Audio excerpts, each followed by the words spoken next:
নমস্কাৰ সকলোকে পুনৰবাৰ স্বাগতম জনাইছো মোৰ চেনেলটিত। আজি মই চৰকাৰী চাকৰিয়াল তথা পেঞ্চনৰ সম্পৰ্কে এটি গুৰুত্বপূৰ্ণ ইনফৰমেশ্যন লৈ আহিছো। ভিডিঅ'টি আৰম্ভ কৰাৰ আগত সকলোকে এটি ৰিকুৱেষ্ট, আপোনালোকে কাইণ্ডলি মোৰ ভিডিঅ'টি স্কিপ নকৰাকৈ শেষলৈকে চাই থাকিব। আপোনালোকে স্ক্ৰীনত দেখা পাইছে যে ভোগালীৰ প্ৰাকখনত কৰ্মচাৰীলৈ আশাৰ বাৰ্তা। কৰ্মচাৰী পৰিষদৰ প্ৰতিনিধিৰে বৈঠক সফল হোৱা বুলি ব্যক্ত কৰি ক'লে 2005 চনৰ NPS প্ৰৱৰ্তনৰ পূৰ্বে প্ৰকাশিত বিজ্ঞাপনৰ বিপৰীতে নিযুক্তি হোৱা কৰ্মচাৰীৰ ক্ষেত্ৰত প্ৰযোজ্য হ'ব পাৰে OPS ব্যৱস্থা।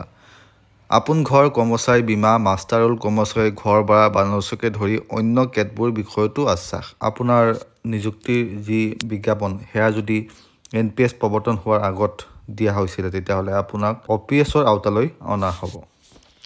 লগতে আপোন ঘৰ কৰ্মচাৰী বীমা, মাষ্টাৰ ৰোল কৰ্মচাৰী ঘৰ ভাড়া বানচকে ধৰি অন্য কেতবোৰ বিষয়তো আশ্বাস দিছে। আপোন ঘৰৰ লোনৰ কথা কোৱা হৈছে ইয়াতে। কৰ্মচাৰী বীমা যেনে MMLSAY যি বীমা কৰ্মচাৰীৰ কাৰণে দিয়া হৈছে তাৰ বিষয়েও ইয়াতে আমি আলোচনা কৰিম। ভোগালী বিহুৰ প্ৰাকখনত আজি মুখ্যমন্ত্ৰী ডক্টৰ হিমন্ত বিশ্ব শৰ্মাৰ লগত সদৌ অসম কৰ্মচাৰী পৰিষদৰ হোৱা এক বিশেষ আলোচনাই ৰাজ্যৰ চৰকাৰী কৰ্মচাৰীসকললৈ আশাৰ বতৰা কঢ়িয়াই আনিছে। এই আলোচনাই কৰ্মচাৰীসকলৰ বহুদিনীয়া দাবী সমাধানৰ পথ প্ৰশস্ত কৰাৰ ইংগিত বহন কৰিছে। এই বৈঠকক লৈ কৰ্মচাৰীসকল যথেষ্ট উৎসাহী হৈ পৰিছে আৰু কৰ্মচাৰী পৰিষদেও আলোচনাক সফল বুলি অভিহিত কৰিছে। আজি মুখ্যমন্ত্ৰী ডক্টৰ হিমন্ত বিশ্ব শৰ্মাৰ আহ্বান মৰ্মে দিছপুৰৰ লোকসভা ভৱনৰ সভাকক্ষত সদৌ অসম কৰ্মচাৰী পৰিষদৰ প্ৰতিনিধিবৰ্গৰ সৈতে হোৱা আলোচনাত কৰ্মচাৰীসকলৰ বিভিন্ন দাবীৰ লগতে কৰ্মচাৰীসকলৰ কল্যাণ সম্পৰ্কীয় বিভিন্ন বিষয় আলোচনা কৰা হয়।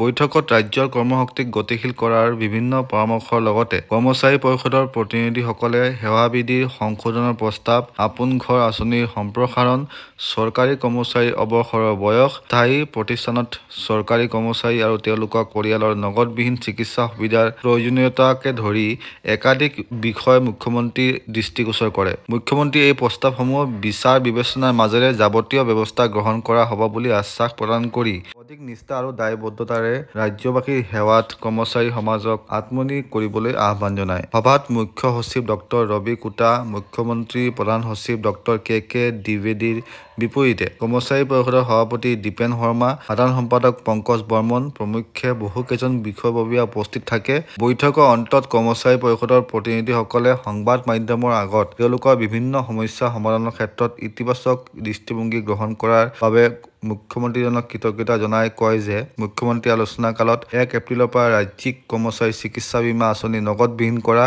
13,000 ফিক্স পে, মাষ্টাৰ ৰোল কৰ্মচাৰীলৈ ঘৰ ভাড়া বানচ আগবঢ়োৱা আৰু 2005 চনত NPS প্ৰৱৰ্তনৰ পূৰ্বে প্ৰকাশ পোৱা বিজ্ঞাপনৰ ভিত্তিত নিযুক্তি লাভ কৰা কৰ্মচাৰীলৈ OPS সেৱা লাভ কৰাৰ সুবিধা আগবঢ়োৱাৰ বিষয়টো বিবেচনা কৰাৰ আশ্বাস দিছে। আজি আলোচনা কালত মুখ্যমন্ত্ৰীয়ে কেন্দ্ৰীয় চৰকাৰৰ নিৰ্দেশৰ ভিত্তিতে এই পদক্ষেপ গ্ৰহণ কৰাৰ কথা জানিবলৈ দিয়ে।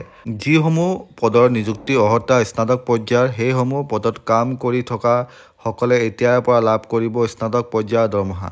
ইয়াৰ উপৰি আলোচনা কালত মুখ্যমন্ত্ৰীজনে আপোন ঘৰ আঁচনি 30 লাখলৈ বৃদ্ধি কৰা, প্ৰাদেশিকৰণৰ আহুৱা নিৰীক্ষণৰ বাবে কেবিনেট সমিতি গঠন কৰা, মুখ্যমন্ত্ৰীৰ লোকসেৱক আৰোগ্য যোজনাৰ আহুৱা দূৰ কৰা আৰু বিভিন্ন বিভাগত ৰৈ যোৱা পদোন্নতিসমূহ শীঘ্ৰে সম্পূৰ্ণ কৰাৰ আশ্বাস প্ৰদান কৰে বুলি জানিবলৈ দিছে। এয়া সঁচাকৈ কৰ্মচাৰীসকলৰ কাৰণে বহুত ভাল খবৰ। আশা কৰোঁ আশা কৰা ধৰণে কামবোৰ হওক। আৰু আজি ভিডিঅ'টিত ইমানেই আছিলে। আশা কৰিছোঁ আপোনালোকে মোৰ ভিডিঅ'টি চাই উপকৃত হৈছে। লগ পাম আন এটি ভিডিঅ'লৈ, তেতিয়ালৈকে stay fit stay healthy. Bye bye. জয় আই অসম, জয় হিন্দ।